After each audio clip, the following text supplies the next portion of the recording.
বাসায় যা। কি কি করতেছি আবার বল। এই যে দেখছেন আসল রূপ। তুই আমার লাইফটা হেল করে দিতেছিস কেন? তোর মতো 50 বছর মহিলা বুড়ি কতটা নির্লজ্জ, কতটা বেহায়া।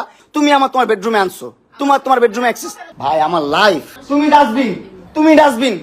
চুপ। তুই আনছিস তোর বাসায়, কি করি মানে? তুই আনছিস তোর বাসায় আমারে? হ্যাঁ আমি যাবো না, তুই বের করে আমার পারলে।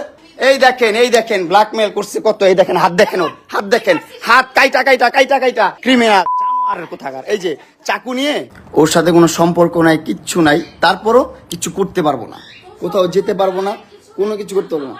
শোনো, তোমার মতন মহিলা, তোমার মতো জঘন্য মহিলা আমি আমার লাইফে দেখি নাই। তোমার মতন জঘন্য মহিলা আমি আমার লাইফে দেখি নাই। বিশ্বাস করো, তুমি এতটা হিটলার, এতটা বুদ্ধি তোমার মাথায়।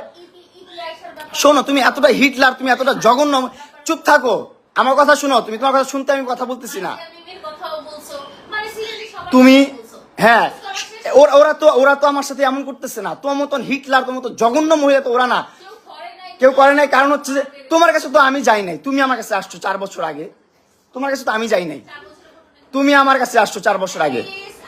এই সে এটা দিছো, ওইটা দিছো, এই গিফট করছো, সেই গিফট করছো। গিফট করতে করতে করতে করতে মানে লোভ দেখাই তো ভাই একটা মানুষ। আমি তো তখন, আমার বয়স কত? তখন আমার বয়স 16-17। তখন আমাকে এত পরিমাণ লোভ দেখাইতো ভাই, এত পরিমাণ লোভ দেখাইতো। তখন ভালো মন্দ সেটা বোঝার ক্ষমতা আমার নাই। অবশ্যই কম, তোর অর্ধেকেরও কম আমার বয়স। 50 বছরের মহিলা, জঘন্য মহিলা। 2টা সংসার তুই করতে পারিস নাই, আর্মিদের সংসার তুই করতে পারিস নাই, 2টা ভালো পরিবারের সংসার তুই করতে পারিস নাই। তুই কতটা জঘন্য, কতটা নিকৃষ্ট মহিলা তুই। চুপ থাক তুই। তুই তাদেরকে এখনো নাকে দইটা ঝুলাস, তাদের টাকা পয়সা নিয়ে চলাস এখনো তুই। জঘন্য মহিলা, স্টুপিড মহিলা কোথাকার। আর আমাকে তুই 5টা মামলা দিয়ে ঘুরাচ্ছিস। কেন ঘুরাচ্ছিস? তোর সাথে আমি থাকবো না। তুই অনলাইনে এসে বলিস যে হ্যাঁ আমি মামলা তুলে নিবো, এটা করবো সেটা করবো। আমার ভার্চুয়ালি বলিস আমার কথা শুনতে হবে, আমার মতো চলতে হবে, আমার মতন করতে হবে, নাহলে মামলা তুলবো না। কেন করিস? কি বলা হয়েছে? তুই করস নাই? এই তুই করস নাই? না এইগুলা কথা বাদ।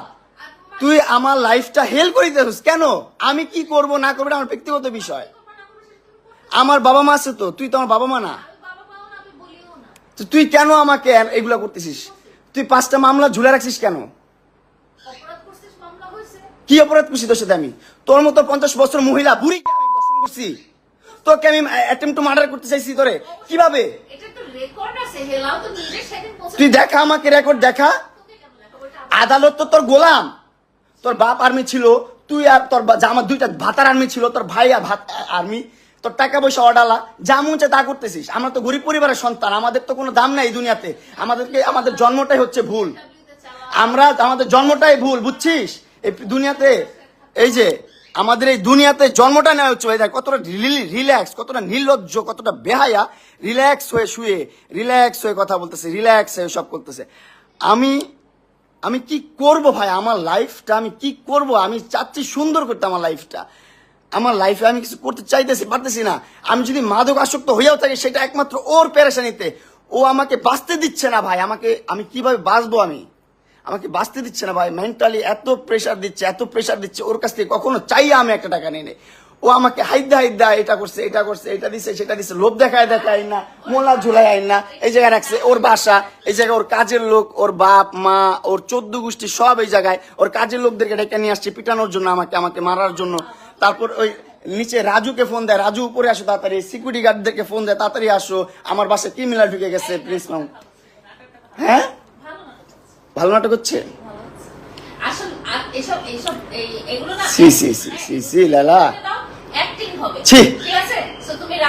তোমার মতন জঘন্য, নিকৃষ্ট, ভিতর খারাপ মানুষ আমি জীবনও দেখি নাই। তোমার কাছ থেকে আমি রিলিফ চাই। তুমি কেন মামলাগুলো তুলবা না? অনলাইনে বলে মামলাগুলো তুলে দিচ্ছে, আমি এটা হয় না, সেটা হয় না, সবকিছু ঠিকঠাক। কিন্তু আমার কাছে আইসা ভাই, সোশ্যাল মিডিয়ার বাইরে যখন বাস্তব লাইফে আসে, আমি এই মেয়ের সাথে ঘুরতে পারবো না, ওইখানে যেতে পারবো না, সেখানে যেতে পারবো না, এটা করতে পারবো না, সেটা করতে পারবো না। ওর বাসায় এসে থাকতে হবে, ওর বাসায় সময় দিতে হবে, ওর সাথে সেক্স করতে হবে, ওর সময় দিতে হবে। এগুলো না করলে মামলা তুলবে না ভাই। আমি তারপর ওর মন রক্ষা করে চলতেছি। তারপর ও আমার কি করতেছে ভাই? ওর ফ্যামিলি, ওর 14 গোষ্ঠী সবকিছু নিয়ে আমার সবকিছু ধ্বংস করে দিচ্ছে। আমার মোবাইলটা স্টক করে, আমার মোবাইল স্টকিং করে যত ভিডিও ছিল, আমার ফ্রেন্ডদের সাথে ঘুরতেছি ফিরতেছি যা করতেছি সব ভিডিও ও নিচ্ছে ওর মোবাইলে নিয়ে। ও কি করছে, ওর সাংবাদিক বন্ধুদেরকে দিয়ে বলতেছে এগুলো পোস্ট করেন, খারাপভাবে ক্যাপশন দিয়ে খারাপভাবে রিপ্রেজেন্ট করেন, মামুনকে একদম ধ্বংস করে দেন। ওরে অনলাইনে নিয়ে আসছি আমি, ওরে অনলাইন চিনাইছি আমি, ওরে ভিডিও করাইছি আমি, ওর ভিডিওতে আনাইছি আমি, ওরে কন্টেন্ট করা শিখাইছি আমি, ওরে ইনফ্লুয়েন্সার বানাইছি আমি।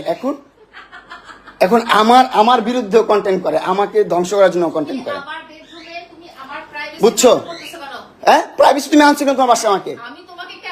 আমার বাসায় ঢুকতে না দিলে তুমি ঢুকতে পারবা? তুমি ঢুকতে পারছো আমার বাসায় কখনো? আমার বাসায় কখনো ঢুকতে পারছো তুমি?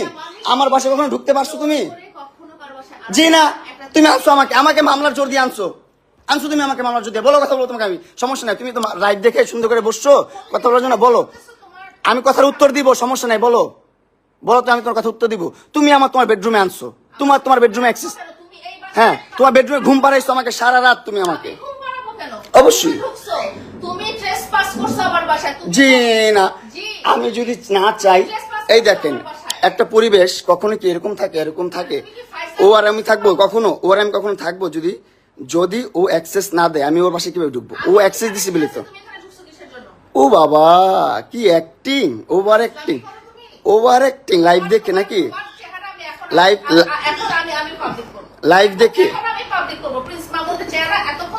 আচ্ছা ভাই, আমি জানি না আপনারা কি করবেন বা আপনারা কিভাবে নিচ্ছেন। অনেক কষ্টে থেকে এই লাইফটা করতেছি, অনেক কষ্টে থেকে। হ্যাঁ, লালা পশলে গাছ ঠিক করে নেই ভাই। 4টা বছর ওর পিছনে আমি শ্রম দিচ্ছি, 4টা বছর ওর জন্য আমি কষ্ট করছি ভাই, 4টা বছর আর এস্টাবলিশ করছি, টাকা পয়সা দিয়ে না, সম্পত্তি দিয়ে না, কিন্তু সোশ্যাল মিডিয়াতে ব্লু ফেরি লেলা মানে একটা নাম আসছে, এটা আনার পিছনে অনেক কষ্ট করছি ভাই, অনেক কষ্ট করে কন্টেন্ট করে সাথে নিয়ে ঘুরছি, সাথে গ্র্যান্ড ওপেনিং যেখানে গেছি যেভাবে কন্টেন্ট করা লাগছে সবভাবে করছি। সমাজে বুড়া বেটির জামাই ছাড়া কোনো সাউন্ড আমি পাই নাই ওরে নিয়ে।